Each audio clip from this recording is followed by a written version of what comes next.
Should I reach out to Claude Velton and see, like, dude, what's the deal with the pronunciation guide? You should totally see if you can get him to bite. And then if he starts responding, be like, "Hey, man, you want to come on and talk to a podcast?"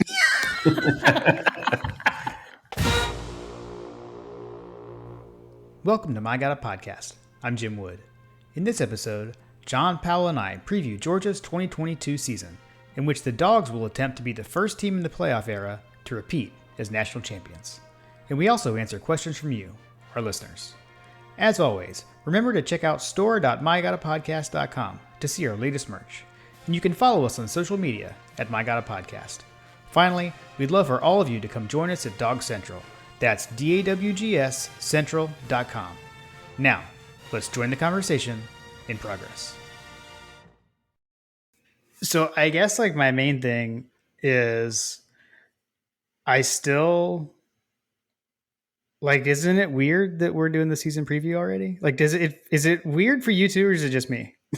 No, it's not the season already. We're not less than 2 weeks. We're not less than 2 weeks away from defending our national championship. Like, it was only yesterday that AD caught a bomb on Alabama's wide receivers.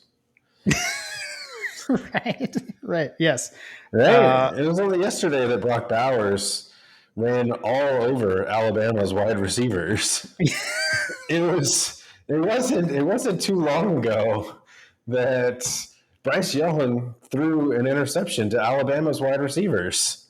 Obviously. The backup freshman wide receivers. Like, I don't know. I guess it's just I don't know if it's so much a byproduct of I don't know, like I want it to not be that it's because we're national champions. Like I don't know, like maybe that is it. Like I want it to be more like, oh, it's because like my kids are older and life is different, or whatever, something like that. But I don't know. Hold on, Jim. Let me go get my crown. Hold on, I can't hear you. Let me go get my crown and my scepter and my cape. It's just different. I don't know. I texted you the other day and I was like, so you ready for the season preview episode? And I was like, what? Yeah, no. You didn't say what, I did. But yeah, anyways. There's no way. We're not. Yeah, it feels like it's just flown by. I mean, I know you guys aren't in school yet, but like we've been in school now for pretty much a month now almost. And you know, between that and like all the fall camp and some of the off-season recruiting stuff, work for me was like crazy busy from like May until pretty much this month. So like this has been like a nice little stretch where it's like I can relax just a little bit, and then all of a sudden it's like, oh shoot, it's football season. All right, let's go. Yeah. I mean, I don't know. It's like you usually have that whole like. I guess I think the key difference for me is it's always like there's the off season where like you're I guess kind of like Kirby likes to say, although Kirby says about injuries, but where you're hopeful and like it's like the old SEC shorts thing, right? Like just with hope. And it's like there was always, I guess, up until last year, I guess it was a bit of a false sense of hope. And so you are always like longing for the next season so that you could right the wrongs of last season.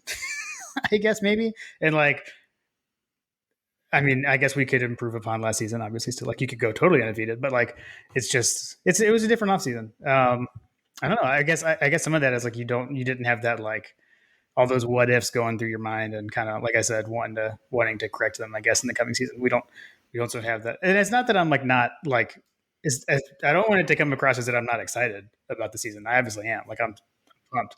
It's just different. It's a new territory for us. So anyway, well, we're having to navigate these problems. You know, we've got this trophy we got to carry around everywhere now. Like I don't know. First world college football fandom problems. All right, so I don't believe I've ever had this on here. Have I? Did I have this on here before? I'm gonna open my elite bourbon.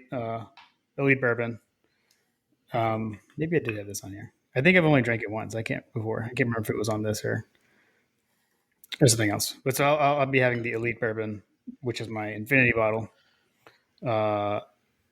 whilst recording tonight. So I'm having some of Cartersville's finest, Miller Lite. I'm Miller, continuing the party from the pool earlier today.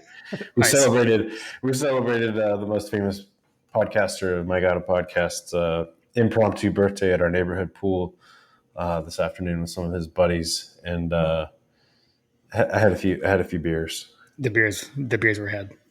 We As haven't far as gotten my into the barrel proof yet. yeah, See what happens. watch out for the See what barrel. happens. So as I like to do with big episodes, I kind of went back and listened. I didn't listen to the whole thing, but I listened to a little bit of our season preview last year, and I was reminded very quickly by the cold open that you had barrel proof during last year's season preview episode. I had the barrel proof last year too. Yeah, or I think so. Ah, And I'm only saying that because like you made a joke about it at some point. It was funny. I need to. I don't want to jinx the season, Jim. No, actually, maybe it wasn't even barrel proof. No, you said it must be the bourbon because it was all the this was from the I know it was right off the cold open because you said something kind of outlandish and you're like maybe it was the bourbon talking. Oh dear. Oh I was yeah, thinking because it was barrel proof. Was it my comment about if we don't win the SEC championship or the season's a failure or something like Yeah, that? you're like if we don't win the SEC championship and go undefeated, the season's a failure or something like this. Something like that. And I was like, I think that's a bit excessive. Close. It was close. So I've got some kind of news and notes jotted down. Some of the things I just kind of actually one thing I didn't have jotted down or that you won't be able to see. I wanted to actually like rehash some of the staff changes because I started thinking like how much staff changes there have been, and there have been a lot. So we've got outgoing Dan Lanning is gone as a defensive coordinator, replaced by Glenn Schumann and Will Muschamp as co-defensive coordinators. Gone is defensive backs coach Jamal Adai, replaced by Fran Brown. And then also Lanning was not only defensive coordinator, but he was also the outside linebackers coach. So he's been replaced by Chidera Uzo Diribe. And I may have just butchered his name. Hopefully I didn't. And then on the offensive side as well, wide receivers coach Cortez Hankton is out. Brian McClendon is in. And then offensive line, Matt Luke is out and Stacey Searles is in. So there's a lot of staff changes for one offseason. I can't remember if there's ever been that many in the Smart era, that much turnover. There may have been. I don't know. I didn't like look it up or anything, but it feels like a lot. It feels like there's a lot. Golly. It's a lot. You're making me Munson a little bit on on the turnovers there. right. My confidence level just took a couple of percentage points hits. That's okay. We can get that back up. I did I went and listened to Kirby didn't have like a press conference today or anything. I checked to see. I don't know like exactly what the media schedule is these days, but the most recent thing he had was from the scrimmage, the most recent scrimmage, and there wasn't anything shattering in there.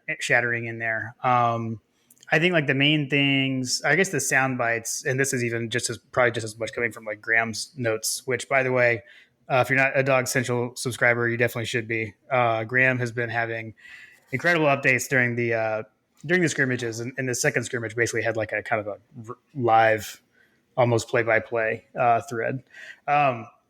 But it sounded like, the offense kind of got the best of the defense in scrimmage number 1 a couple weeks ago. And then it sounds like the defense kind of came back and, played much better in the second one. We didn't hear as much about like offensive explosiveness in the second scrimmage. So I guess I take that as kind of good, I guess, right? Like maybe the offense was a little bit ahead of the defense. Defense tipped it up. They're playing against each other. So isn't that the mantra from like preseason talks is like the defense usually has the offense's number, or is it the other way around? I can't remember. Like I feel like there's always like one or the other, and in this case, it's we've got a lot of defensive turnover on that side of the ball, so like it makes sense. But then like over the long haul of a fall camp or spring camp or whatever, like I would think that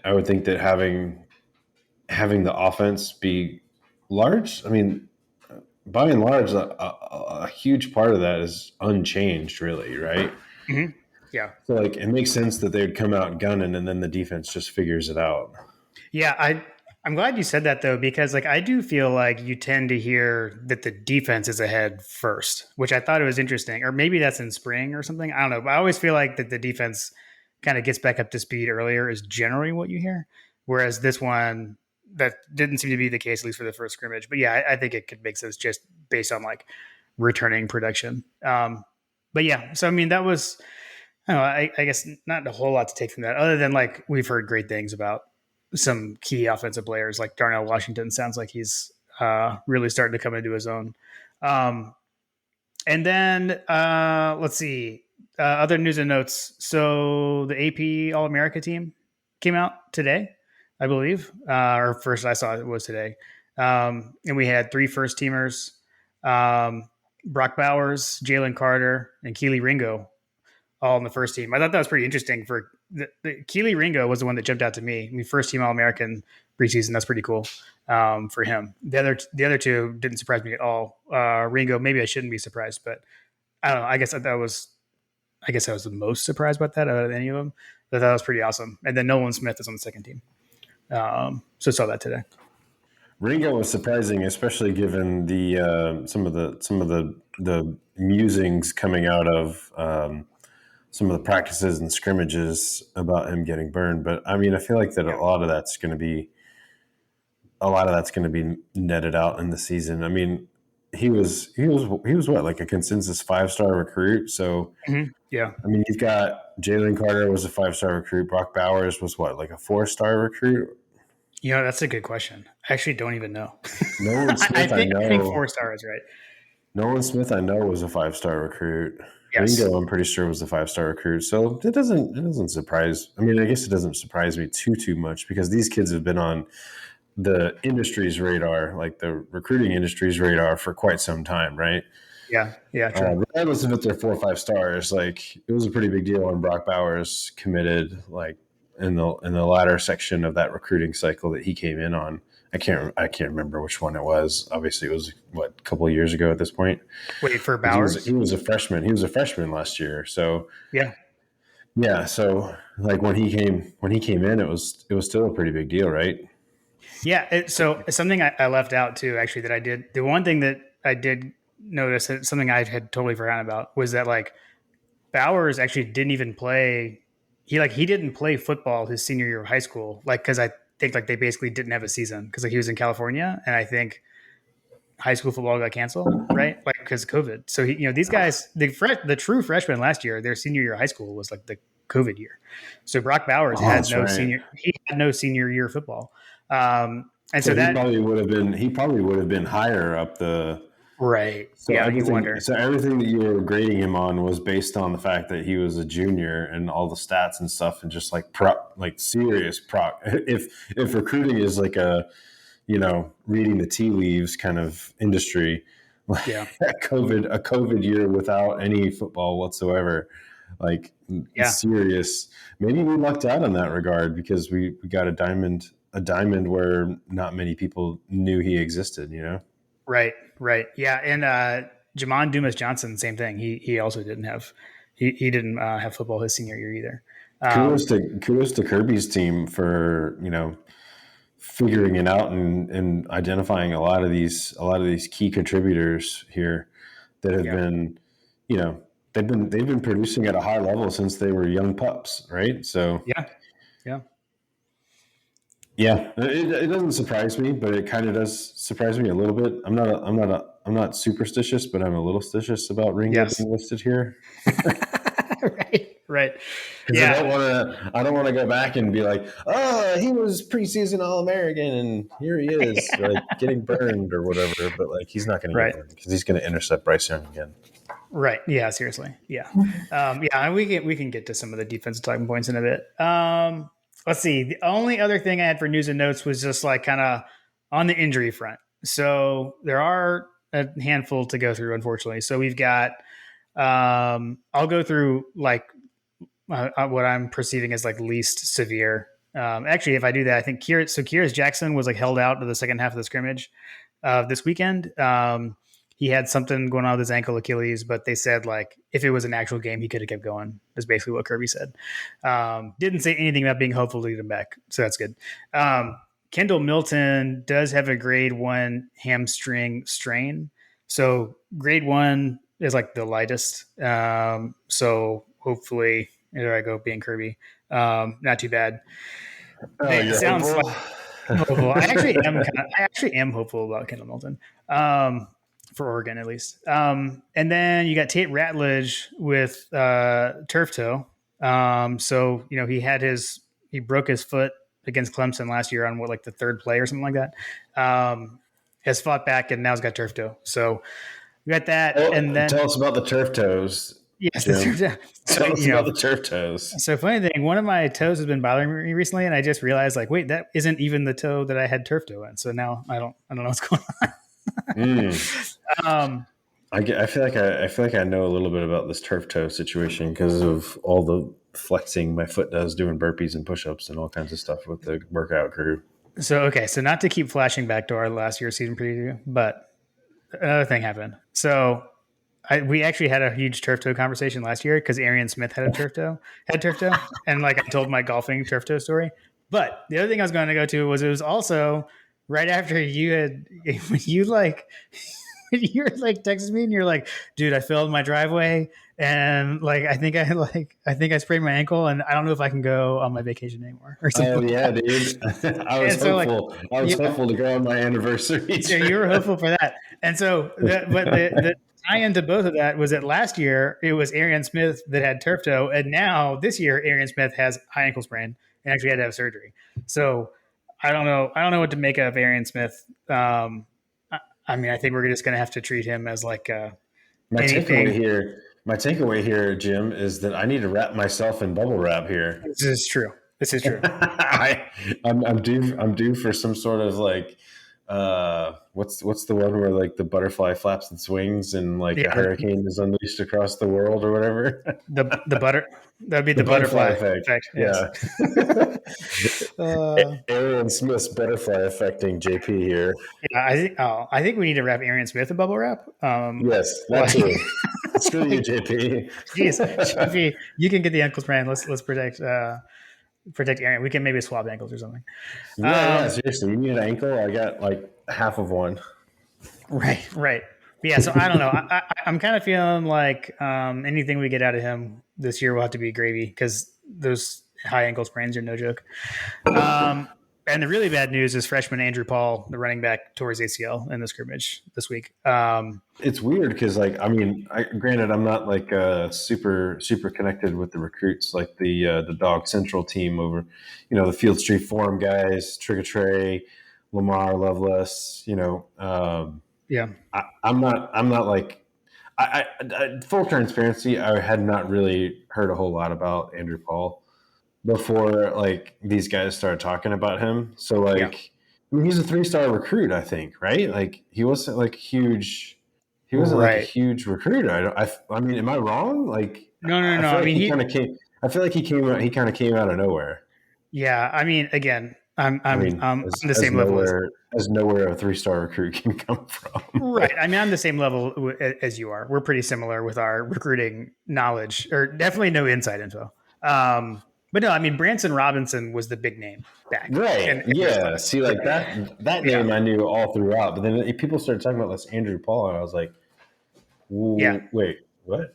Yeah, no. I'm with you. I was the same. But that was the kind of thing like, not quite as big, but you think back to like, I mean, sometimes this stuff happens, right? Like you think back to 2012 fall camp when like the huge name was actually Keith Marshall, not Todd Gurley. Like Keith Marshall was the 5-star. Exactly. Gurley was like, I don't even think he was. I think Gurley was a 3-star because Gurley played in like, they're both from North Carolina, ironically. Marshall was on played at like the big school in Raleigh somewhere, and Gurley was playing like smaller division, whatever, like single A or double A football in shoot, now I'm blanking on where he's from, but elsewhere in North Carolina. And then like I just remember when he got to fall camp, it was like, oh man, this girly kid looks like, Trent Richardson or whatever, is what we like kept hearing in fall camp. So I don't know, it was kind of similar here. Like Paul was getting a lot of. You were talking about him compared to Gurley. Yeah, yeah. And I'm not trying to like compare him to Gurley. I'm just saying like it's not always that the exactly. Just because he's flown under the radar doesn't necessarily mean. I mean, yeah. Consensus 3-star recruit, nationally ranked number 432. The number 33 running back in the nation. Anyway, yeah. I mean, I was surprised that people were talking so much about him. So that's the only thing that I'd say about that. Yeah, for sure. Okay, well, that was all that I had for the news and notes. Which I went straight into that serious stuff, and I skipped over something that was actually even more important. And that is that today. What is today? We know what today is.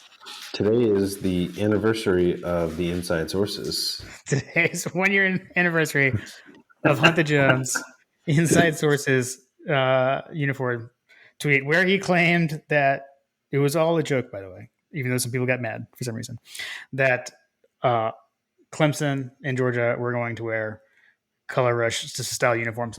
I keep like I feel like that had I don't know. I guess I felt like that had happened further away from the season than I guess it did. It's pretty funny, like how close it was.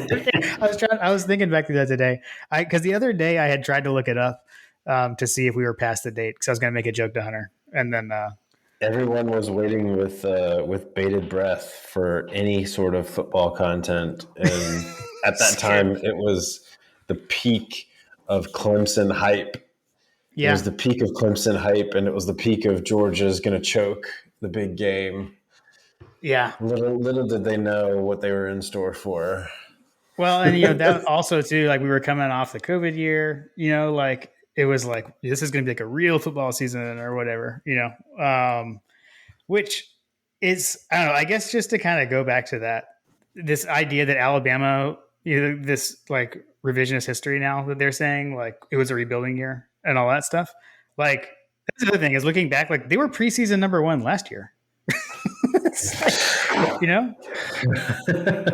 Like they're preseason 1 like every year. I don't know, whatever. It's interesting.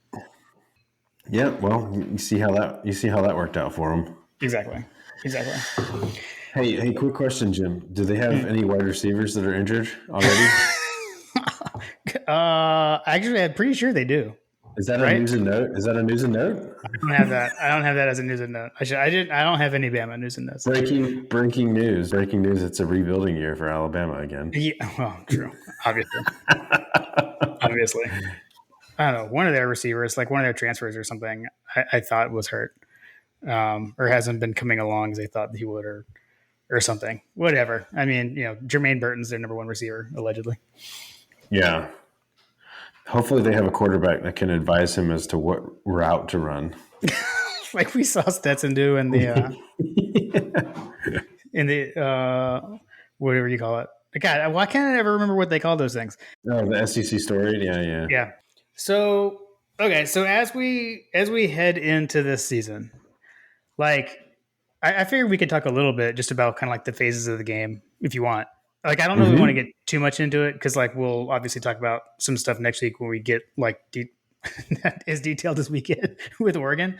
But like, my question, and we can figure out where to start, maybe kind of based off of this, because, and I wrote recently, like, my question is like, are we overthinking some of this stuff as we come into the season? Because like last year, heading in, like we weren't like talking about that we were having to have an all-time defense, right? Like all we cared about was JT Daniels and like our high-flying air raid offense is like what we were all obsessed with. And so like, but then like, what happened, like, arguably the greatest defense ever, right? Trots out there. And not to say that we didn't end up having a good offense, because we did also have a very good offense. Like I don't want to like gloss over that, but like it's a Kirby Smart team. right? So like what I'm wondering is now this year we've got the same thing. Now, granted, we had 15 guys get well, not all 15 from the defense, but we lost a lot more on the defense than we did in the offense. But I still question like, are we overthinking? Like, are we sitting here obsessing over the offense and talking about how this is going to be the best Georgia offense, all this kind of stuff, when we get out there in the field, it's going to be like, oh yeah, this is Kirby Smart Georgia football. The defense is incredible. Yeah, I mean, at this point, I think that he's earned that right because we've seen it now for how many years?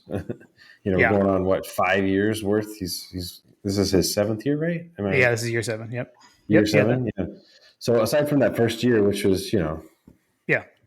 him getting involved, and then from that point forward, it was pretty much like dominating defense, consistent offense. Right? That's like the Mm-hmm. tail of that's the tail of the tape for Kirby Smart is dominant defense, Mm-hmm. consistent, protect the ball offense. Which does that sound like someone that we know? Right, right. Yeah, Yeah. seriously. So I mean, it's not going to be it should not be a surprise to anyone that we have an entire stable worth of Clydesdales that are ready to run on the defense. You know what I mean? Yeah, yeah, yeah. And then to that end though, like on the offensive side, we're in this will be what year two for For uh Munkin, yeah for or Monken, yeah. oh, so it's I don't know. Is It it was year 3, but year year one was three? Okay. year one was the COVID year. Right. Well, yeah. So he's had 2 years of like off season and full Mm-hmm. season. Like, yeah. Yeah, So yeah. So year year 3. three, year three under Monken is also something that's quite exciting. Given the product that we had on the field before him, Mm-hmm. Yeah. and what he was able to accomplish last year with you know with a walk-on quarterback that everybody seemed to just completely write off when he stepped on the field. Yeah. So he's been able to do what he's been able to scheme and call games with JT Daniels airing it out. He's been able to call games with Stetson behind under center. So like to me, it's quite exciting to see what he has because you start running down the list of all of the various weapons that he has at his disposal. And you start to get really excited about the offense. It's hard not to get excited about the offense again. I know. That's fine. That's exactly how I feel too. I feel the same way. It's just that like I just keep questioning like, are we overthinking it? But let's just keep going there because I mean, you like don't have to overthink it. I yeah, don't yeah, think that yeah, yeah, it's. I don't think that it's not. It's you'd be intellectually dishonest to look at both of these rosters and say, "Holy balls, we have quite a football team here." yeah, yeah. And like I mean, with the offense, like there's multiple factors, right? So there's um, year 3 of Munkin, which as we've others have written about Graham and Josh particularly around like what Munkin does in year 3 in pass stops, and it's quite impressive. So you've got that. You've got like you were just talking about Stetson, right? Former walk on, but also frequently doubted, not really given a shot. This is the first time he's coming in as the starter. Like he's had to claw his way in the last 2 years, right? And now he's known all off season. He's been able to prepare like a starter all off season. So I'm excited about Sorry, that. sorry, it's Stequavius. Stickwavius, sorry. It's It's true. Stequavius. Good point. Fair. Yeah. I mean, I think that by all intents purposes, based on the footage and videos that I've seen, guy looks like he's hit the weight room. Yeah. True. I don't know, man. Even like using that Stequavius like comment, like using that Stequavius video that was posted on TikTok, like to me, like that's just like a super duper like micro event, right? We talked about Mhm. this in last year where you know Kirby and like Nolan Smith was quoted as saying this. So many guys. I mean, Jordan Davis defended Stetson. I Mhm. mean, Mel Yeah. Tucker defended Stetson Bennett back in the freaking Rose Bowl, dude. So like Yeah. this kid has been a staple in the Georgia locker room Mhm. since 2017. So old. It's amazing. Like he's been people have been committed to him in some way, shape, or form, or at least knew like what he was capable of since 2017. Yeah. And that spanned multiple coaching staffs, that spanned multiple recruiting classes, that spanned multiple like big time recruits. And here he is, like just another little peek behind the curtain with some of those videos. Like his team's just, giving him crap, and like he's letting them cut his hair. Like I don't know. To me, it's just a good culture, and to Yeah. me, it's like a culture thing, right? So like Yeah. That's a good point. I've talked about that recently with some guys about some clubs, soccer clubs around town with Carter. He's playing at a high level, and you talk about culture fits and things like that with some of these things, and it's like that sort of stuff, like building a solid culture around the players that you have on the team. I hate to say it and bring up like the name that won't be mentioned, but like the field situation. Like think about some of the guys that have been through UGA that just haven't meshed well, Mm-hmm. and we've got Staquavius Bennett. But yeah, no, I mean, there's plenty to be excited about with the offense. The offensive line looks pretty stout, especially if Okay, if Ratledge can be back, right? I'm gonna put on my Munson hat for you, Jim. Okay, do it. I don't know if we're at that point where we're going to talk about Munsoning yet, but the only thing about the off season, I guess we're talking about preseason, right? So the only thing Yeah. about this off season that just gets me a little squirrely is the offensive line coach. Yeah, Searles. I mean, if you would have rewound this season to what was it? When did he leave? When did he leave? Rick? Do we know? Searles? Oh man, it's been Yeah, a long time ago. but he was there in '02, right? No, 02 was Callaway. Oh, was it Cal? Yeah, I mean, the Cyril situation. Like, I just remember when he left. Like, I connect all bad things to Rick's offensive line, and I just know that he was connected to the offensive line during Rick's era, and I just Yeah. hope that this isn't the canary in the coal mine for him too. Although Kirby has earned the right, and Kirby we trust, right? That's the mantra. Yep. Yep. But if I were to Munson, if I were one to have a propensity to Munson, um, I would probably be Munsoning a little bit about the offensive line just based on the connection to the past. So the only thing I would counter that with, or I guess maybe a Please, question, please counter me, Jim. yeah, Please. is I feel like our hesitancy back to then stemmed more from offensive line recruiting. So I feel like that issue back then was more on talent evaluation, et cetera. So it's going to take a little while for that. If that is still a problem with him, it's going to take a little while for that to rear its head. Right now, he's got players that were recruited by either Sam Pittman or Matt Luke. So like, I feel like we don't have to worry so much about the talent evaluation yet. It's kind of like can you win with the prior coach's players kind of thing. So that doesn't concern me as much for this year. I think the proof is going to be in the pudding as far as that goes somewhere further down the line.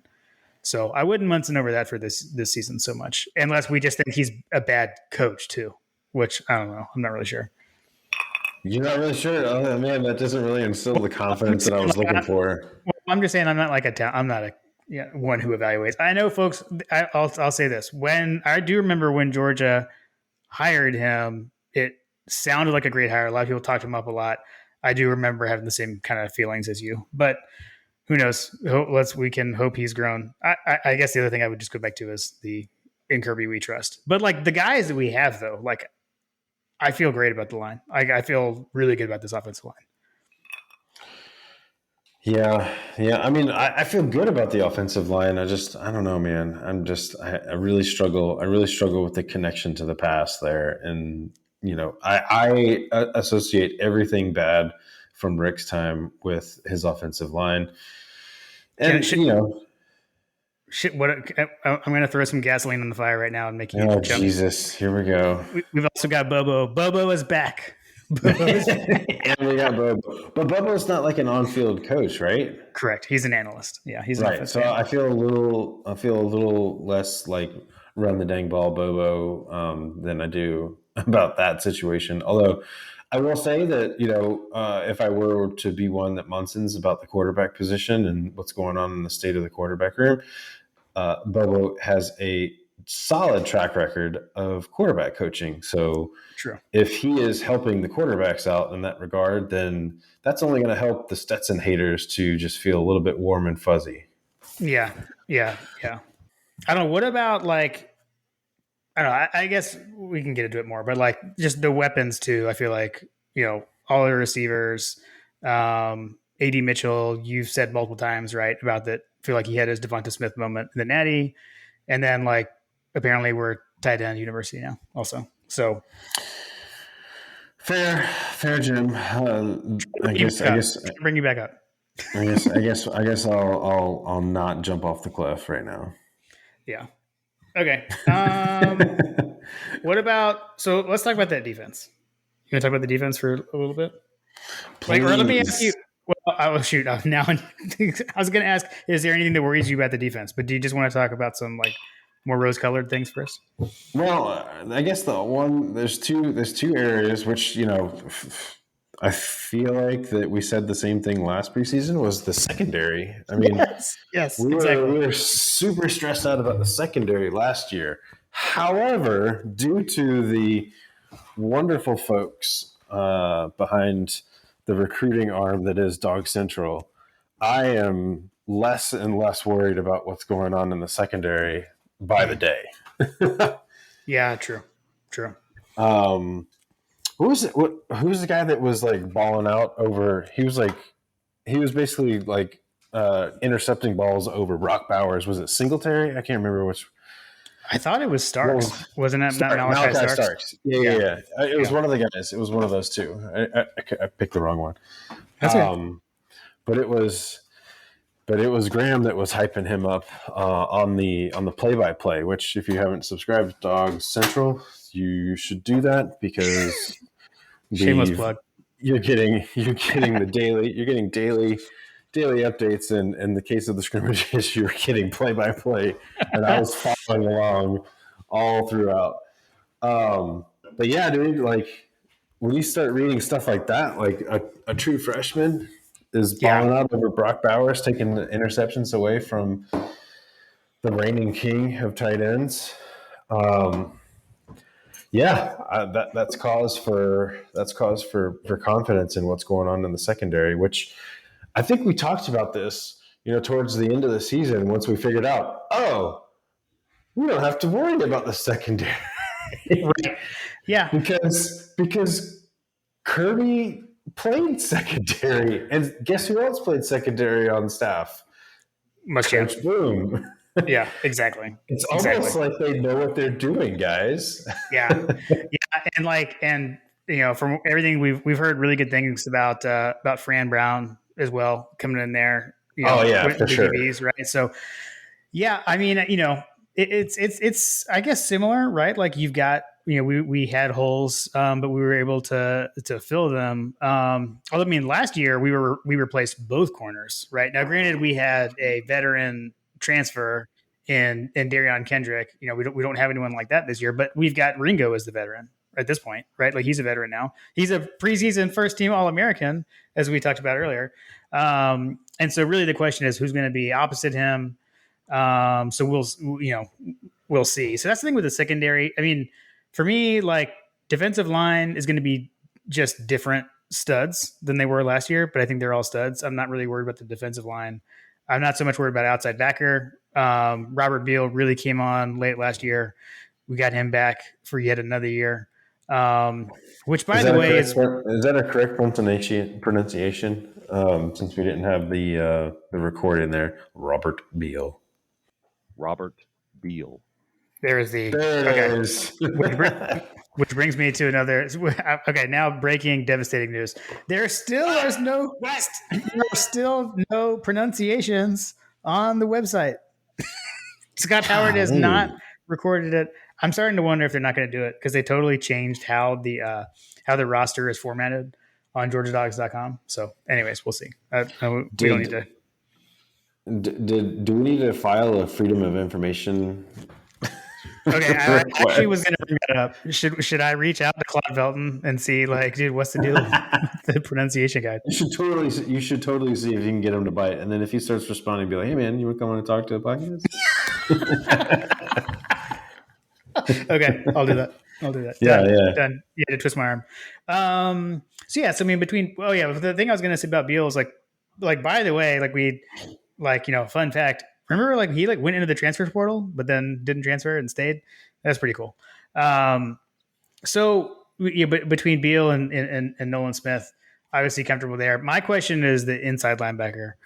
That was going to be my second. That was Yeah. my second area. So like on a when Tyke Smith, when he went down, and it sounds like that he's still kind of Well, struggling. I would say, but he's safety, or he's safety. He's like safety slash star slash Well, I something mean like that. Deep secondary, defense right? back. Yeah, secondary. Yeah, He's yeah. a Sorry, go ahead. secondary guy. He was an All American. Talking He about the was All American list, like he was an All yeah, American. So like right. everybody forgets about like you don't hear it. You haven't heard his name because he's been hurt, and I think he's Yeah, still. It sounds like Kirby's been like downplaying his impact, which I'm hoping, fingers crossed, it's just Kirby being Kirby, downplaying like, ha, surprise, this is freaking good. could be. Sorry, good. Sorry, Carter. That's okay. But yeah, like it's one of those things. Like if you had him healthy, like I would feel a lot better about the secondary position. And at that point, to your point, like at that point, I would be mostly concerned about the inside linebacker position because defensive line, you got Jalen Carter there anchoring the defensive line. We've got tons of weapons across the line. We're going to be rotating guys in and out, especially on the edge. So, like to me, it's almost like pick your poison, just like it was last year. It was like, it was Jordan Davis, or it's Robert Beal, or it's Adam Anderson. Later in the season, it was someone else. Like, we just like reload. I mean, we literally were reloading all along the defensive line. Mm-hmm.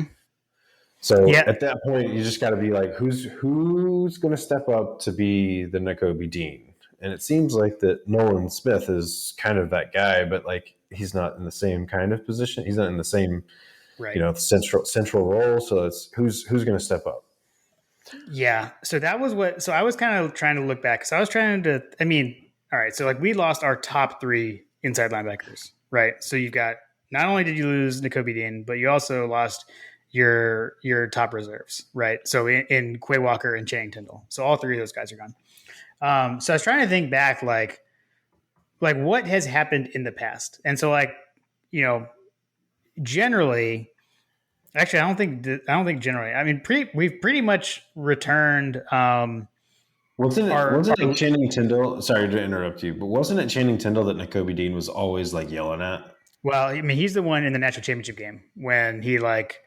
Well, it wasn't just the national championship game, because it was the Cincinnati game that he was yelling at someone to get in position too.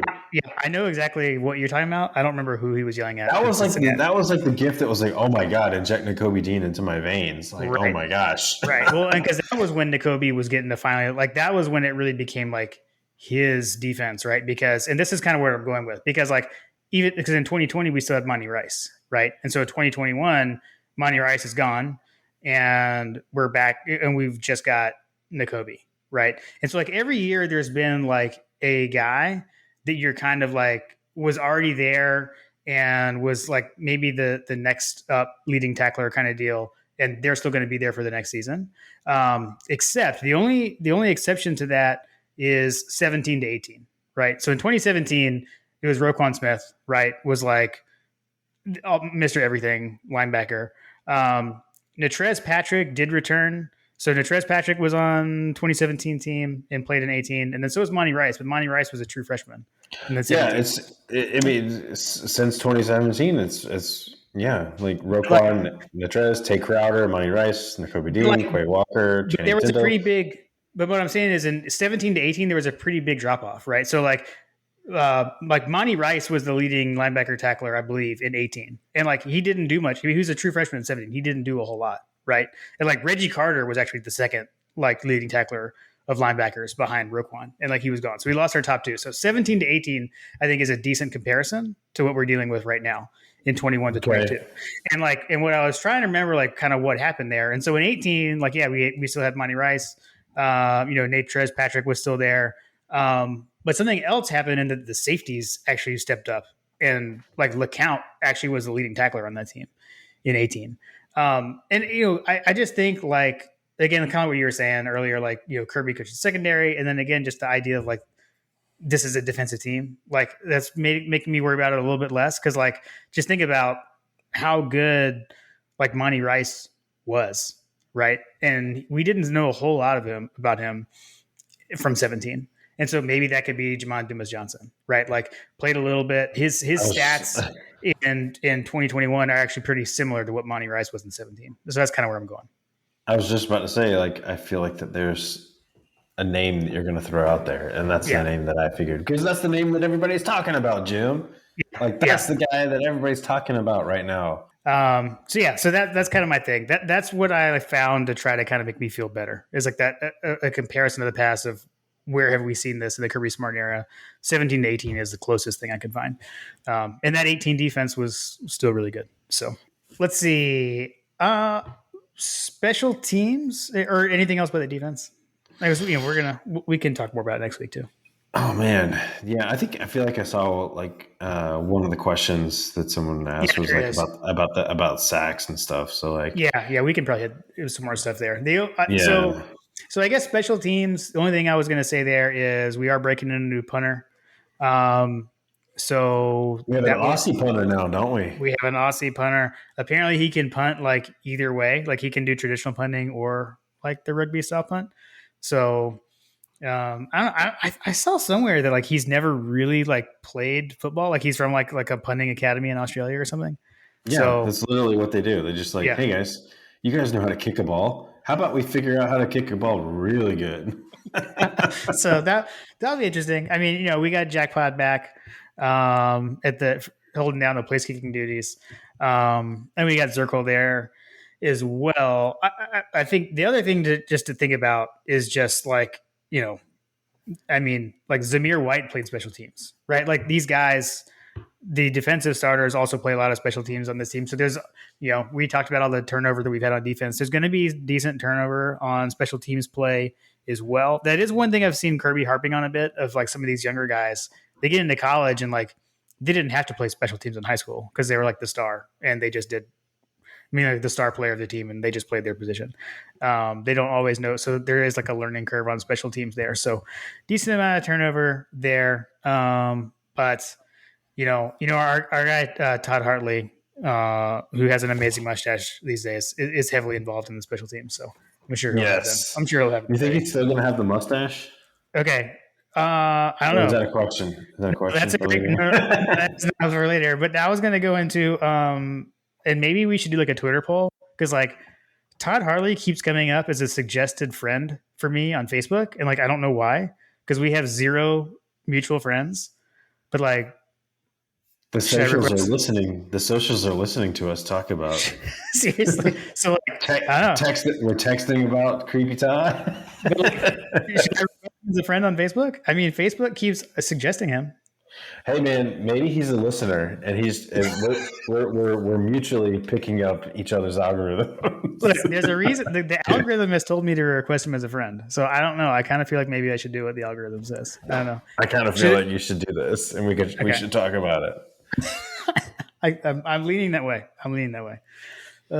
You should change your profile to be like latest tight end sensation, North Carolina, just to make it a little bit more appealing. Should I become a fake recruit?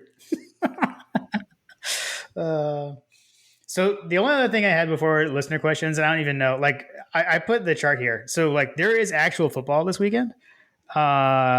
This is week 0. So my question for you was just like, do any of these games interest you?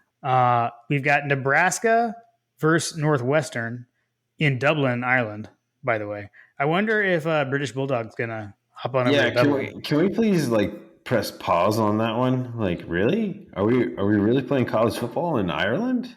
Yeah. Nebraska at Northwest. Nebraska against Northwestern So in I thought Ireland.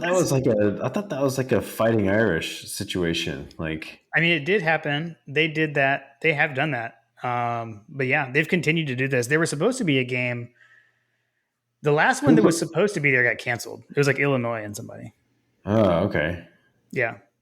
I I think don't it was know. like basically like I think COVID. So I think in like 2020 there was supposed to be one and it didn't happen. I don't Like, believe there was the one there last year. But yeah, Notre Dame kind of sort of makes sense, I guess. Like just yeah, based off totally mascot. makes sense. Yeah. Yeah. But yeah, Northwestern, Nebraska. I Like, guess it's kind of weird. sorry, Ireland. Here's some Big Ten teams. Right. Right. This is Sorry, Carter. sorry, Carter. This is true. Okay, so you're not interested in that one. Although I don't know. I mean, I'm interested Cool for only the in the setting. fact that it's in Ireland. I mean, Right. it has a novelty factor in. Okay, Right. it's in Ireland. Also, it's just football, so And that one's like on Fox, so everyone has access to that. Let's see, Wyoming at Illinois. Duquesne, dude, this one is the craziest one to me. Duquesne at Florida State. I didn't even know Duquesne had a football team. Like, did you know Duquesne played football? I had no idea. Like I've heard of them in college. I've heard of them in like college basketball. I didn't know they even had football. I assume they're like Pittsburgh. What? I'm sure they're. I assume they're one AA or It's a whatever. Catholic university. Yeah, they'll probably end up playing in Ireland next year. Yeah, they play basketball. And then the nightcap. And then the big game. Nightcap Vandy at Hawaii. Now that one I might actually watch because my parents or my whole family is going to be in town this weekend to see Ella in Alice in Wonderland this weekend. Ooh. So my parents are going to be here on Saturday. So Rip Dog and I might watch Vandy at Hawaii if we can stay up late enough after the play. I can't remember. Is she playing Alice? She is Alice. Yeah. Ooh, the title. Man, she's got her name in the big lights. Yeah, that's pretty cool. I like it. They actually like the theater actually did like they were posting it like on the socials and stuff. And there was like one that was like Ella Wood is Alice. And I was like, oh my gosh, this is kind of weird. You have to send, Really cool. send us the recording so that Carter and I can watch it. Oh, I don't know that we have a recording of this one. I can get you guys one. Post it on Dog Central for everybody to watch. Go subscribe. Amazing. For our subscribers only. This is the subscriber only content. My daughter's play. Amazing. Could happen. Okay, so yeah. I don't know. I guess to me, the only ones I'm actually interested in, I would say, are Nebraska, the Ireland game, and then Vandy at Hawaii. Just because, whatever, it's a game in Hawaii. Yeah. Not gonna lie. Probably watch. Will you actually watch any of this? This is my question. What do you think? I'll probably does Carter have soccer going on? Does Carter have like soccer on Saturday? Oh, that's right. It's on Saturday. I will watch exactly 0 of these games. That's kind of. I might watch some of the later ones. I'll definitely check out I'll want to see like the highlights or at least just see what the setting was like for the Ireland game, just because I'm from my family's from Ireland. So I have a little tacit interest there. Curious to see what the heck Duquesne is. How do you say that? I'm fairly confident it's pronounced Duquesne. Duquesne? Yeah. I don't have Scott Howard saying it, but I believe that's correct. Yeah, I'm curious to see what the heck that's all about, since they're playing allegedly a group of five, a top conference team. What did you say? Duquesne? I'm going to listen back to that. That was amazing. Sorry, carry on. But yeah, I'll probably check out Vanderbilt while I pass out from watching soccer. Yeah, so Carter's got we're going to St. Louis actually this week. This is his birthday. Yeah. It is the most famous podcaster of My God, a Podcast birthday this week. So we're heading out. We're playing hooky. He's going on his first plane ride on Thursday night, and we're heading to St. Louis. Nice. We're going to hang out and do some St. Louis-y things Thursday, and then Friday night we're going to watch the Braves play the Cardinals at Busch Stadium. Because that was one of the that was like the reason he really wanted to go anywhere on the airplane. He hasn't been on an airplane, so we're going to St. Louis, watch the Braves basically. That's cool, man. We're gonna work out with some F3 guys out in St. Louis to get us all squared away. Check out the arch and check out some things, and then hop on a really early flight back because the schedules came out today, and I've got to change my flights. But we're gonna miss the first game on Saturday because he plays at 8 a.m. Over in Duluth, which is far from us. I drove through Duluth actually on my whirlwind day trip to Georgia the other day. Yeah, Um, yeah. So yeah, like he'll play a 12 o'clock game. He'll play a 12 o'clock game, and then we're done. But yeah, okay, it'll be soccer. It'll be soccer Saturday. that's what I figured. That's what I figured. Fair enough. All right, well, we can jump to the listener questions. So let's hit first we got some came in through our Dog Central forum. So first one from a great handle, June Recruiting Fearmonger. I love that name. That was a good one. It's good, which that is real. It's real, by the way. Fan base we find that funny. It's good. Okay, so definitely curious how you guys think the linebacker and secondary groups will pan out over the course of the season. So we started to kind of talk about that, but I will say, like, I think that over the course of the season is the key there, because I think there could definitely be some changes as some of the younger guys get more up to speed. So we singled out. I mean, like I was kind of focused on inside linebacker because I think we know what we've got with outside backer. We talked about Pop, Jamon Dumas Johnson kind of being there, middle linebacker. I think like early in the season, I think it's going to be like Tresman Marshall is kind of what it's sounding like as the second guy there in the middle. What about Smile Mondon? So that's where I'm going. That's where the course of the season, I think it's going to be Smile by the end of the year. Secondary, I mean, I think the big question, right, is like there's two things. One, who's the starting corner opposite of Keeley? And for what we're hearing, it's sounding like Lassiter is kind of the leading candidate to be Darion Kendrick's replacement. So that's there. And then my question is Dan Jackson going to be the other safety next to Chris Smith? Because Chris Smith is like entrenched there, right? So can Dan Jackson hold off some of these younger guys? And when I say younger guys, I'm talking about Malachi Starks. So you've got that, and then who you brought up earlier, right? Julian Humphrey. Well, but then Tyke Smith too, right? Smith, yeah. Can Tyke Smith get healthy and get back into? I guess it's not just like your injury healing, right? It's your injury healing and being back in game shape and all that fun stuff. I look at the lineup at defensive back very similarly to the way that I look at the wide receiver position.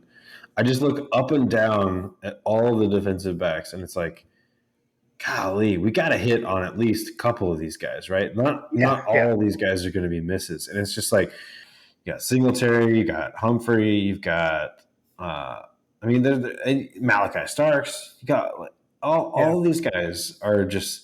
We've got to have a solid roster there, either to start the season and then to evolve throughout the season. They're a solid 1-2 punch, a solid 2 deep on the defensive back side of things, in my opinion. No, I would agree.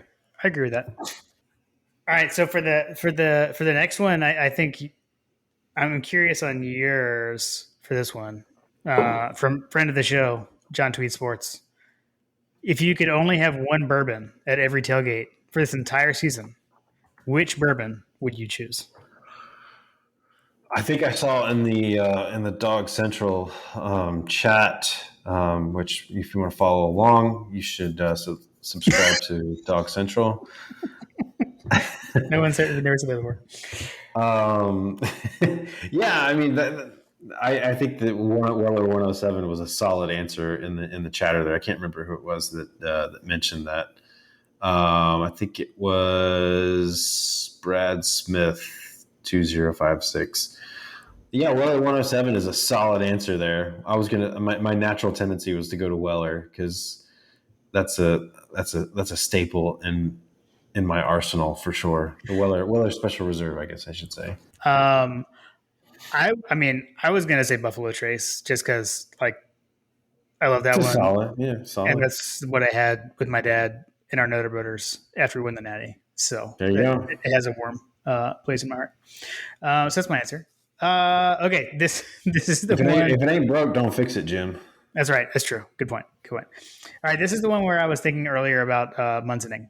So Raleigh Dog from Dog Central Forum checks I don't in. want a Munson right now, Jim. I'm done. You talk me off the ledge. You're gonna talk me onto the ledge again? Andrew Paul is out for the season. Neither Milton nor McIntosh have made it through a season without missing time. If we Oh, lose both, Rally dog. what's the option after Edwards and Robinson? So, I mean, just looking at the depth chart, or just looking at the roster. Good news, Rally dog. We can hand it off to Brock Bowers. Well, that was that was my edge case actually. Like funny answer, but I mean we've seen it happen. It's happened before. Did you tell me Brock Bowers would be an amazing fullback? I mean, like, and I still want to push for like make fullbacks great again. But anyways, Hey, good news. Jalen Carter can carry the ball, right? there, that's true. That's true. So Cash Jones is the best name for the answer there. But yeah, I mean, honestly, like the only guys left on the roster are Cash Jones and Savion Clark. But Is there a skill position player that maybe? All right, so here's where having Graham on or John or some of these guys that were like, super connected on the like. Is there an athlete that's on the roster that got dumped into specialty or got dumped into like defensive back or safety or wide receiver wasn't it? that played running back in high school or whatever? So wasn't it Malachi Starks that was listed as like athlete on the roster at one point? I mean, Right, I right. don't think they would do it with him because Kirby actually got asked the question like, was he going to play both ways, and he said no. I think the one from those guys. Was it I Dylan think Bell? yes, Dylan Bill. I don't see it happening personally. Like I think they Right. would. I mean, I feel like we would just ride Dejon Edwards honestly and Branson Robinson. I mean, That makes me um, excited because I love Dejan Edwards. You guys I know do too. that. I do too. Agreed. Okay. So hopefully, Rally Dog, that suffices. We're trying not to Munson. I told him in the forum, I said that you're showing early signs of Munsoning, which means that the season is near. Season is near. Uh, The end is me. The end is me. that's right. That's right. All right, so we can move on to we get the rest of these we got from Twitter. So Bassin Dog projections for kick returner and punt returner following Paul's injury. So I mean, So here's a question. Was Paul really the projected returner? I had the same. I had the exact same reaction as you. We talked about this earlier. Like I feel like I barely knew his name before he got hurt, and everybody started. The sky was falling. So like, did I just like wake up and all of a sudden he's like this returner? Because I thought it was Kier. I thought it was the officially unofficial wide receiver of My God a Podcast. Yeah, Kyrus Jackson. That was my answer for punt returner, and then my answer for kick returner. I mean, is Kenny McIntosh. Obviously, honestly, like my question with that is like, yeah, like, do you want Kenny to be the kickoff returner? I mean, because right now he's looking like running back one, especially with Milton, currently out with a hamstring. But I mean, like, Gurley was the number one kick returner, back when he was here. So I don't think I don't think there should be an issue with it. So that's my answer. Who was the returner last year? The other returner outside of McIntosh. McIntosh was the one that I got excited about, like when he was returning kicks. Yes. The only reason I know that is because you would text me, "How do you like those apples?" True statement. True statement.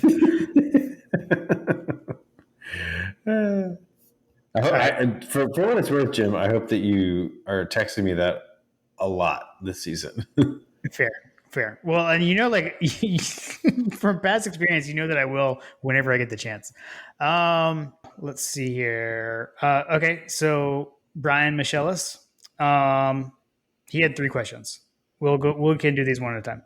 Will the tight end room have over 100 receptions for the season?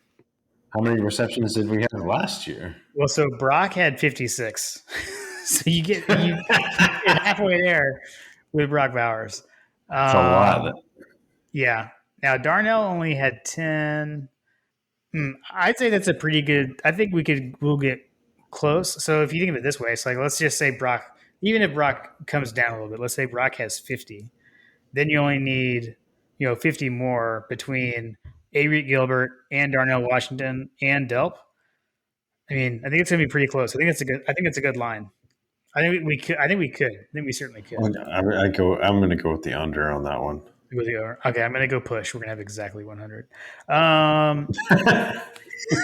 If we have 100, good lord, dude! Like throwing the tight ends all over the field, like it's going to be like you remember back in what was it 05 with Leonard Pope? Mm-hmm. Yeah. 05 was Pope. Yeah, that's right. Yeah. I mean, he Leonard was Pope just rumbling down the field. Just throw the ball to Pope. Yeah, well, that's like that. We used to just be like, just throw the tight end, and we do that. So thank you, Todd Monken. Appreciate it. So his next one, Georgia had 49 sacks last year. How many sacks do y'all predict for 2022? I go back to the regression of the mean, right? So I'll go 40. I'm going to go 50. Exactly one more sack is my prediction. Whoa, hey. I like it. And then he said, I'm going to let you answer this one because I feel like this one's on your alley. And lastly, how bad were a few beers, Jim? How bad will the Gators suck this year?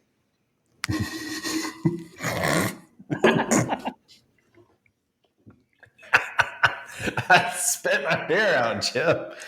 Oh man, they're gonna suck hard. Yeah. All right, let's go to 51-7 GATA. What is the most difficult 2-game stretch on our schedule?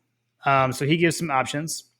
Either Florida, Tennessee, or Tennessee and then at Mississippi State, or at Mississippi State and then at Kentucky, or another 2 games. I'll say, I think he's got the right options. I don't see anything else that I would put in there instead. So the funny thing to me about this question is the fact that we're even asking it and that it isn't Florida and Tennessee back to back is still crazy to my 1990s football mind. I think it's at Mississippi State, at Kentucky. I think that's the hardest 2-game stretch we've got. I mean, first off, because they're both on the road, and then you've got the wacky Mississippi State offense, followed by going to Kentucky. So I think that's it. That's my answer. Yeah, I would say that the Florida Tennessee, just for me, just from my perspective, just because I'm hesitant on Tennessee. The reason I'm balking on that so much is because I just don't know what the hell to expect from Tennessee this year. Yeah. Because we figured out their offense pretty quickly. I remember panicking quite literally in the first little bit of that game. But then I was like, okay, we don't need to worry about this. But how much have they improved this year with Hendon Hooker? They have a returning quarterback. I don't know. Okay, so I've got Mississippi State, Kentucky. You got Florida, Tennessee. I think those are both valid answers. Like I said, the fact that 1990s me would freak out to hear 2020s me say anything other than Florida, Tennessee. I just think it's weird. That's like that classic meme of Howard Cosell standing next to Bruce Jenner and O.J. Simpson. I've just returned from the future, and boy, you're not going to believe what I'm about to tell you. Oh, incredible. Yeah. Okay. So John Michael D. Hashtag uniform Twitter had to be here. So yes, he got our minds. Yeah. Over under 2.5 different uniform combinations this year. Now, let me remind you, I think we said that at the same thing last year, And for the first like 3 games, this is a solid line. exactly. Last year, I think it was for the first 3 games, friend of the show, Tim Riley, was like tweeting us every game, like, game 1, we were in white. So it's like, okay, 1 combination. And it's like game 2, we're in red, 2 combinations. And then it got to the point where it's like, okay, yeah, I'm not tracking this anymore because like nothing's changing. So I think it's a good line.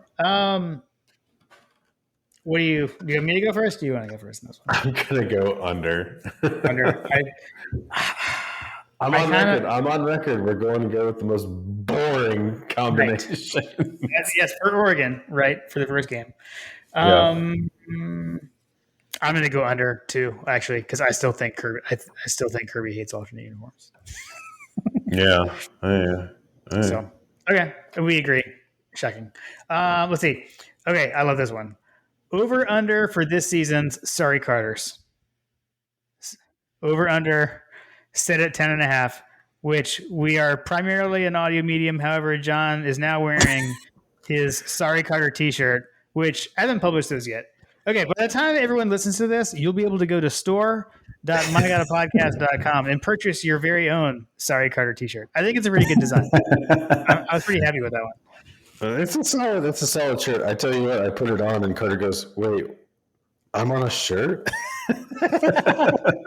So why am I on a shirt? And I was like, because it's funny. That's what we say. That's what we say. And here's my favorite part about this question is that John Michael D added a clarification. He said clarification for both the Powell household / in-game and podcasts separately. So I think that means like, now I'm asking a clarifying question. Just a clarifying question. Over under. So the same line is set for both. So over under 10.5 on the podcast. I feel like there's like 1 per episode. So at least. So I'm going to go there's over. At least 3 on this one. So, I'm going over. I'm going to slam the over. Do you say Sorry Carter at home during a game when you slip? Like you say it at home, you're like Sorry Carter, or do you just let it go?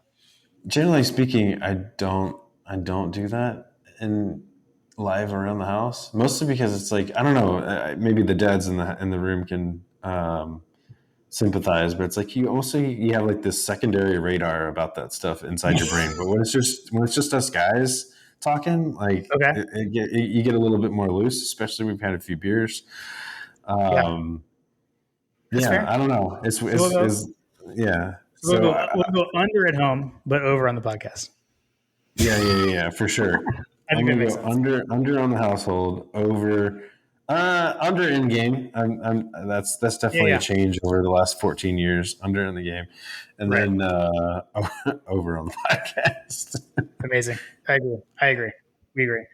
And then he said, surprisingly, I don't have as much of a swear in every other aspect except when I'm talking to you, Jim. What does that say about that? Fair enough. All right. And then he had, are we worried about going 8-5 yet? Or is it just me? #Munsoning. I'm not worried about going 8-5. Agreed. And Kirby, we trust. We've actually made a lot of progress on Munsoning. I think throughout the time that we've been doing this podcast, we've both come a long way. So kudos to both of us. We have, Jim. We're working on ourselves. We're getting better. We're getting our reps in. Like, for sure.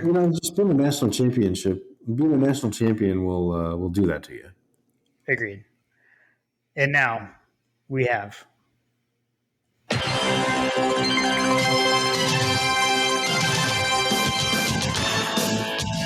Ten football coming at you live. Okay, so that's what I was saying. I was going to say that.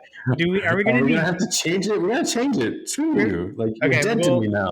We'll leave it up to Coach Trillbill. Coach Trillbill, let us know if you want us to keep using that as your music, or if we need to retire it, considering the Big Ten is stealing our music for their whatever Big Ten that's going to be on like CBS Sports Network or whatever. It's like you're watching the Big Ten on CBS. Nebraska and Northwestern. Dude, the videos that people put out with like that music playing over just like Big Ten players fumbling incessantly and like horrible punts Punting, yeah. that was good. That was good content. So anyway, so coach, let us know if we wanted to. We had like an NFL film style thing originally. We could go back to that if needed. Let us know. Okay, he has categories. So for offense, over unders preseason, Stetson Bennett passing yards 2,000 yards. Over. Agreed. Over so much to the point that I actually texted Coach Trill today to be like, "Hey, is this number right? Like, are you trying to say there's going to be a quarterback controversy? Like, what's going on?" He was like, "Just go with it."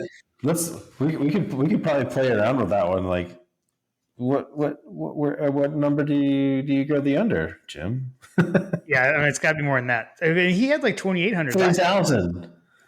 Yeah, so 3,000 I think is pretty close. Actually, honestly, like I wouldn't be. Yeah. I'd be, because so. All right, hold on. So last year he had 2,862 yards, and let's not forget, like he didn't play at all in the Clemson game, right? You know, he didn't start the South Carolina game. Like we talked about when we watched the Year of the Dog. Like, man, JT Daniels played a lot more at the beginning of the season than I remembered. So, like, give him a full season. I think he could go over 3,000. I wouldn't be shocked. I don't think it's out. I don't think it's far fetched at all. I mean, if I would go so far to say, Jim, that if we had committed to Stetson prior to the season starting, the way that things panned out, like I would go so far as to say that he might have been in a dark horse like Heisman candidate. Dude, he's feeling good. He's used to this offense. I wouldn't be surprised if he's a dark horse. Anyways. Okay, so Stetson Bennett passing touchdowns over under 30.5. I think that's a good line. Last year he had 29 touchdowns. So I'm going to go over. Okay. I'm going to go over too because I want him to. There's some. How many of those were in the postseason though? Well, he threw like 85 against Michigan. They're 100. Yeah. So let's see. He had. Well, I mean, true postseason. I mean, because technically, you also had. He had at least. He had three, yeah. I think, in the SEC championship game. Right? Is that 39 based on based on postseason as well? I'm assuming. I didn't ask. We're gonna go whole season. Yeah, we'll go whole season. Yeah, I would say over. I'll say over too. This one is interesting. Because he didn't play. Yeah, agreed. I'll go over. Kenny McIntosh over under 1,000 rushing yards. Under. I feel like he's running back number one. I mean, I go back to the multiple running back. The three-headed monster that Kirby likes to deploy, and then Jim, knock on your head. Done. I go back to a previous question about his overall health. Yeah, that's true. And the tendency for him and Milton to not stay healthy. Yep. I think it's fair. I struggle with that body of work. Yeah. Okay. That's fair. Which is the only thing that would be preventing. If he stays healthy the entire year, I would say I would still go the under, but I would say that would put him really close. Okay, you basically talked me into the under, but I was gonna say over, so I'm gonna stick to my original guns, even though also it's because we haven't disagreed yet. I love the next one. Kenny McIntosh over under 1.5 passing touchdowns. Now, to be clear, that's not receiving touchdowns; that's passing touchdowns. The cat's out of the bag. I don't know. They'll be looking for the Kenny McIntosh. They're gonna be looking for him deep. True. I'm gonna go under. Okay, I'll go under, but I think he gets one. I don't know. I'm not sure or not. It wouldn't surprise me to see him convert a fourth down in the national championship game versus someone. We'll get to that. Hold on. Spoiler alert. Okay. AD Mitchell over under 6 receiving touchdowns. Over. Agreed. I don't even know how many did he have last year. Although I feel like that's not a huge. He had 4 last year. Yeah, I think had 1. Hey! Yeah. Although we gotta say at least 2 because he also caught the Kenny McIntosh. Yeah, so he had 4. I'll go with over. I'll go with over as well. Over under 8.5 Brock Bowers touchdowns. Under. Really? I'll go over. Over I just think under. he's going to take a step back. That's fair. Over under 5.5 touchdowns scored by other tight ends, not named Brock Bowers. Let's say over. I'll go over as well. Although I think it'll be close. All right, I mean, 14. you figure Arik, if that's the correct pronunciation, Arik is going to get a couple. I figured Darnell's going to get a couple. So you're already at 4 at that point. Yeah. Delph probably gets one in garbage time. So that makes sense to me. I think that's fair. Arik Gilbert. As far as we know. As far as we know from last year's pronunciation, because Scott still hasn't released it, is Arik. Okay, 14 personnel appearances. So to recap, the 1 in 14 is running backs. 1 running back, 4 tight ends. Over under set at 1.5 for this season. I'm going to go under. I do too. I feel like he's going to do it once, just like almost as a joke. Like, see, we could do it. Is that one of those situations where it's like the goal line where you have your goal line team out there for, yeah, you're going for 2 or you're trying to go for that first down, like those guys along the line are technically labeled as tight ends, but they're really offensive linemen. You would have to, yes, you would have to do that though. Like you would have to have all tight ends. So for that lineup, so you got 5 linemen, right? You got your quarterback. That's already 6. Then you got your one running back. That's 7 players, and then your 4 tight ends. That's 11. So that means there's no receivers on the field, and there's no fullback. So the only thing I would go is like when we do that jumbo package, there is a fullback. Yeah, the jumbo package, right? Like last year or the past 2 years, the jumbo package had Jordan Davis as an extra tight end, and then Jalen Carter as a fullback. Like that's how that package was. So like when we do jumbo, we have a fullback. So that's already like, that would be like 23 personnel basically, right? If there's not a receiver. So I could see him doing it once, like against like one of the directional schools or whatever on our schedule, like Georgia Tech. But other than that, I don't so much things. I guess I'll go over. I could see him doing it once though. All right. Yeah, okay. I'm gonna go under. Okay, so then he's got some coach has some defensive over unders. Jalen Carter 3.5 sacks over under. Ooh, I'm gonna go over. Okay, I'll go over because I'm gonna go under. I think he gets 4 for what it's worth. Yeah. I was gonna say I think he gets. I think it's a good line. It's a solid line. Nolan Smith sacks 4.5. Do we know how many he had last year? Yeah, he had 3.5 sacks. Okay, I'm gonna go over. I feel like that increases.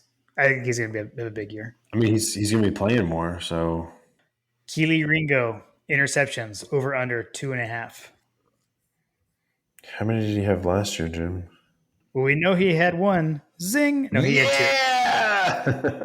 He had 2. He had 2 last year. The problem, like I want to say over. The problem is like, how much does he get thrown at? Right, like they're gonna go after whoever, like insert name of corner that's opposite him. A lot, but I'm gonna go over. I'm gonna be optimistic. I'm gonna say over. But I think that's a good over. One. Yeah, but like it's not gonna be way over. Yeah, I would say over. That's probably fair. All right, over under 15.5 points per game. Over. Yeah, I'd agree. I got it more in the 20s range. Defensive touchdowns over under 3.5. Over. Man, I mean, we had so many last year. I'll go over. Yeah, I mean, it was. We had at least 2. Well, we had the pick 6 sandwich on the season. Let's see, over under 1.5 blocked kicks. Over. You gotta go over, right? Because we had multiple last year. Yeah, we had a bunch. I mean, again, I can think of at least 2 offhand. So, agreed. Okay, so then he's got miscellaneous game day regular season appearances over under at 1 for UGA. I'm assuming. Yep. Well, our game day is going to be at Oregon, right? I mean, I'm not 100% sure. I actually haven't gotten there yet. I haven't gotten that far. maybe. I'm going to say Hmm. over. I'm going to say over 1. What's I mean, the line? 1. 1.5. 1, just straight up 1. You can Oh, push, just John. straight up one. Yeah, I'm gonna push. Okay. Over under new bourbons tried during pregame a lot. Over under a lot. I mean, and over obviously is the answer. I don't We're gonna go over. know. Yeah, we're gonna be trying. We're gonna be trying lots of new bourbons Okay, across the board, particularly you, right? Because yeah, you're gonna be trying some new stuff. for sure. I'm gonna punt the next one until we get to the full predictions because his line is different than Vegas. We'll punt that one, Okay. and then Kirby in season quotes made into merchandise. Over under 1.5. Well, we've already had one, so I guess in season is Oh, the key that's a good term point. there. That's a good point with the Hunt Club. The Hunt Club, yeah. True. Yeah, you're right though. In season. So in season, I'll say that's a good line. I'd say under. Yeah, I'll go over just to disagree. I'm trying to think. Last year, like elite or not, last year was You're definitely either elite or you're at not. least Burn the one. boats. I am curious to see. I feel like the end of the first game is when you find out kind of like the season mantra. That's where we found out elite or you're not. So I'm interested to see what it is this year. So Okay. okay. All right. So that's pretty much it. We'll go to the next one. So I did have some just for us, additional ones for overall season predictions. So Okay. first one was Georgia over under win total. So Coach Trillbill has it set at 11.5. Vegas has it set at 10.5. So, I mean, I'd go over on the Vegas one. I think, 11.5 is tough. So, like, is there a loss? Is there a regular season loss? Do we need to run through the schedule really quick? I can rattle it off. Oregon. Oh, sorry. Yeah, we're rattling the schedule. Yes. So Oregon, Samford. Samford, South Carolina, Kent State, Missouri, Auburn, Vanderbilt, Florida, Tennessee, Mississippi State, Kentucky, Georgia Tech. It's a very favorable schedule. I'll take the over on both of those lines. But so you're predicting a 12-0 again, just like you predicted last year. Jim, if we don't win the SEC championship, the season's a failure. Fingers crossed, guys. Hey, Mojo, we're getting the mojo back. Gotta keep getting the mojo back. Man. I'm gonna go over on the 10.5. Like, I don't know, it's weird for me. Like looking at this, it's like it's hard to go 12-0. But then again, we did it last year. But when I look at this schedule, it's like, what's the loss? With all of the prior to what is it, like a couple weeks ago or whatever? Mm-hmm. I guess prior to fall camp, right? So recently, some news came out about Oregon's offensive line, right? So they've got some problems. They got some problems with some of their personnel, their starting personnel, right? So I'm less worried about that game now, almost immediately. Mm.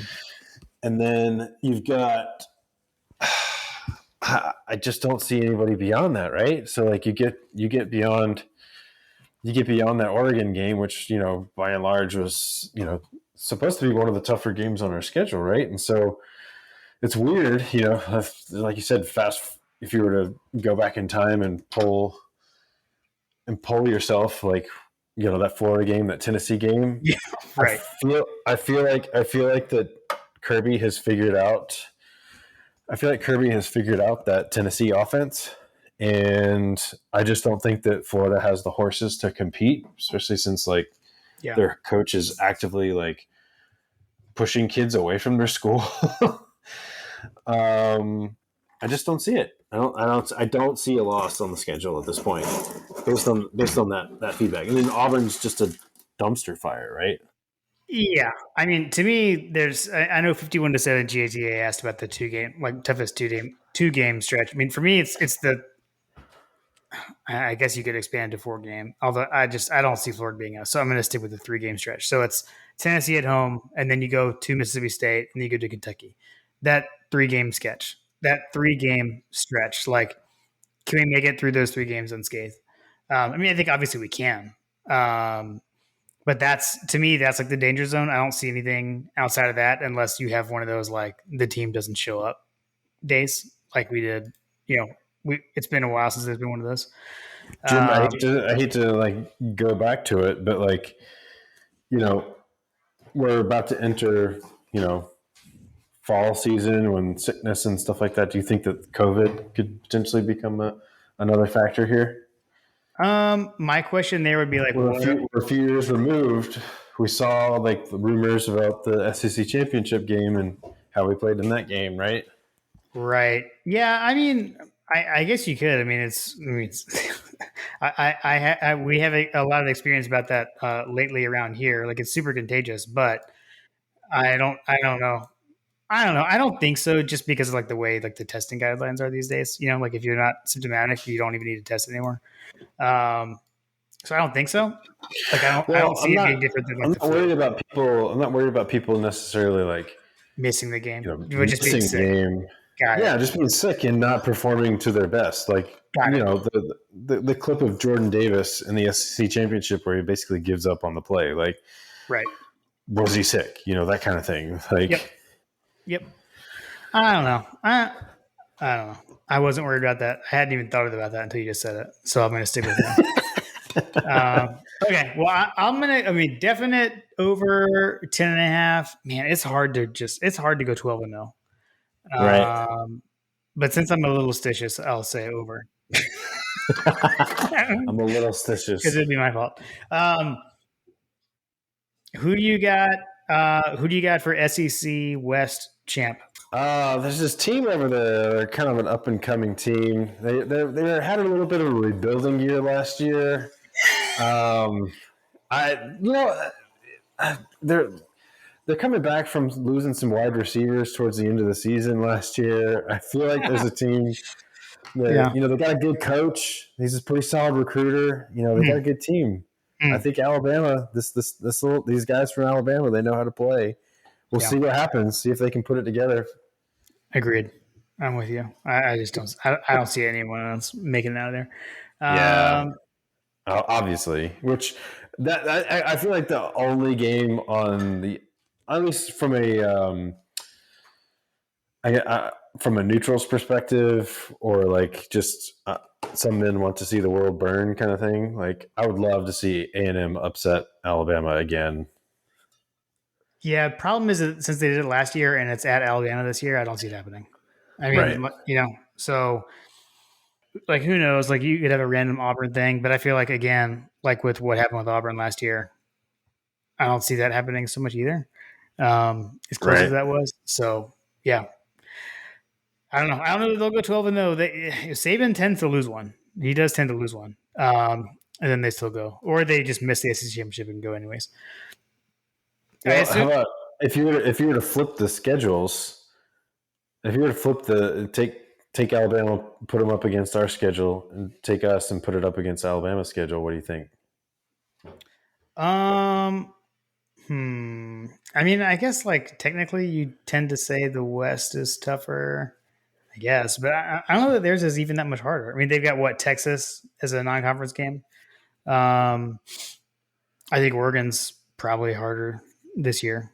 So Well, they've got Utah State, they got Texas, Louisiana Monroe, Vanderbilt, Arkansas. The Arkansas game could yeah, be yeah, interesting at Arkansas with Sam Pittman putting something together. You've got Mississippi, Ole Miss. Shout out Hunter true. and Kiffykins at Ole Miss. You've got Texas A&M, which you know think they get it, they get them at home. And you got the Tennessee game, could be a fluky game. So I don't know. That's why I say like Yeah, I'm just curious. yeah. Flip our schedules. What do you think? How do you think Georgia does in that gauntlet? Georgia does against there.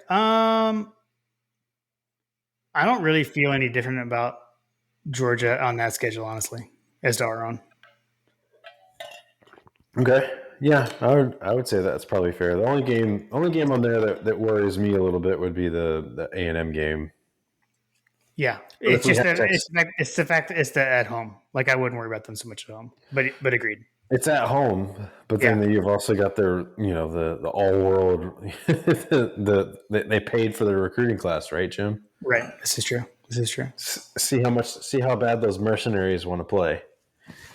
So I'm assuming you've got Georgia winning the East. Correct. And so, what do you think? Alabama's winning the West. What do you think is going to happen?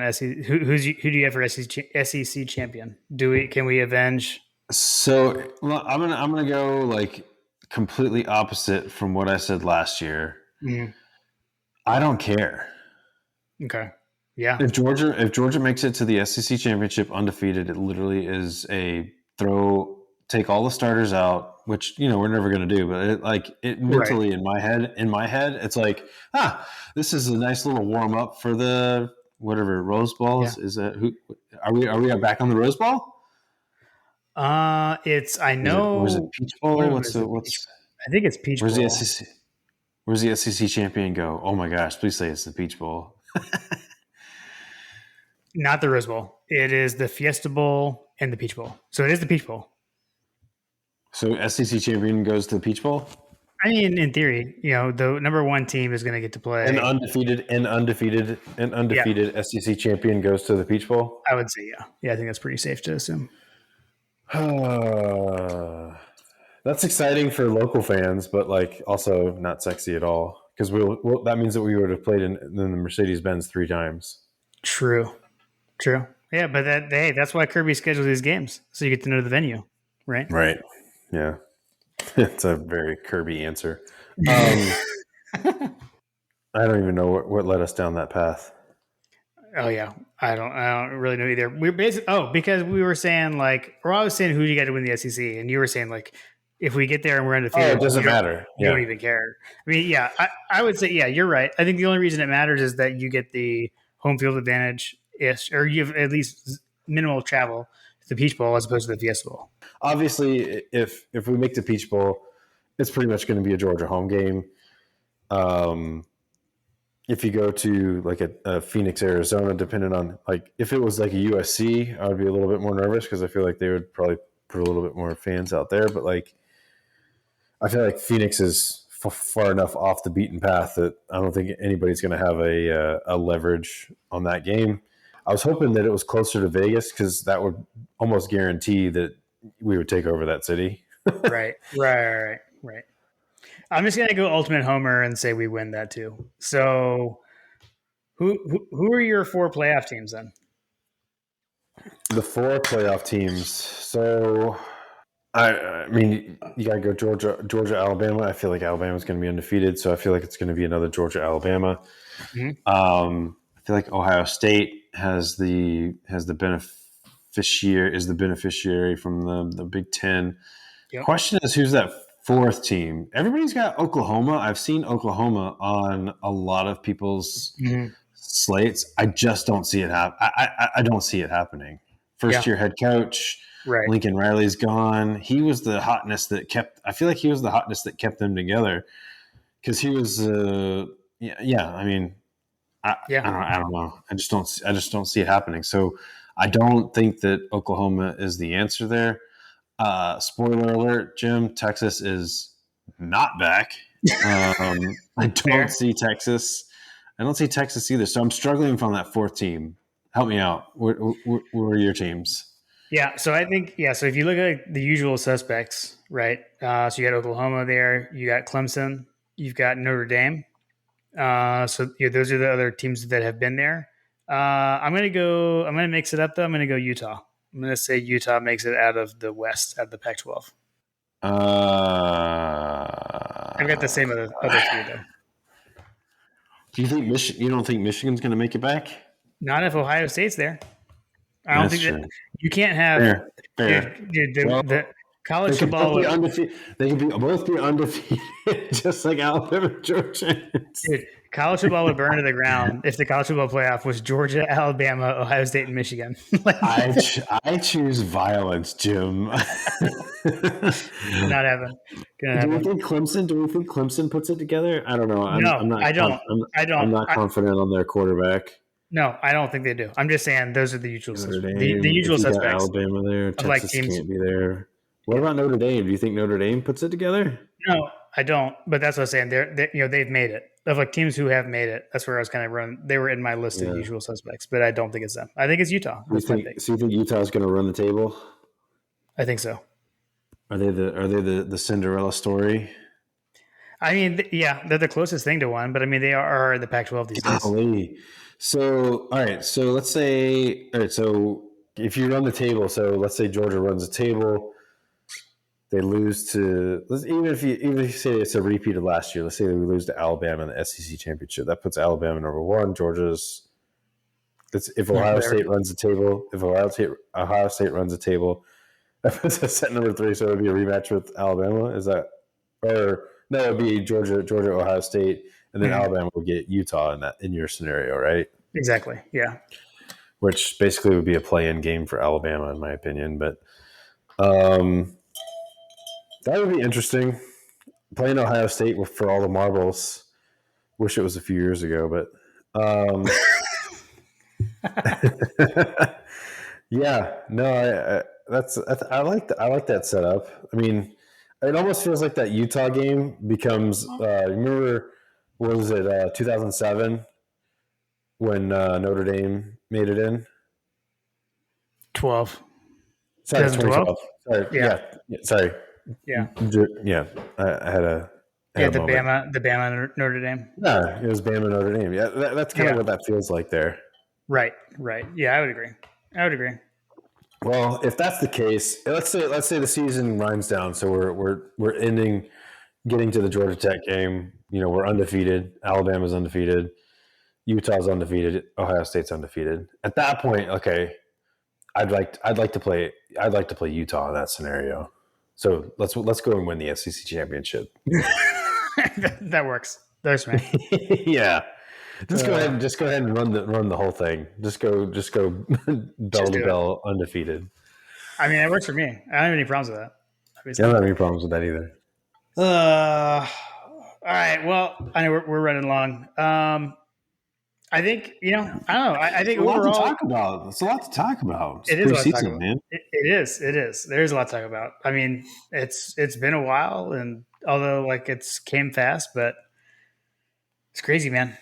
It's fun. We will. I don't know. We'll be back next week to preview Oregon. And then we'll have real non-week zero matchups.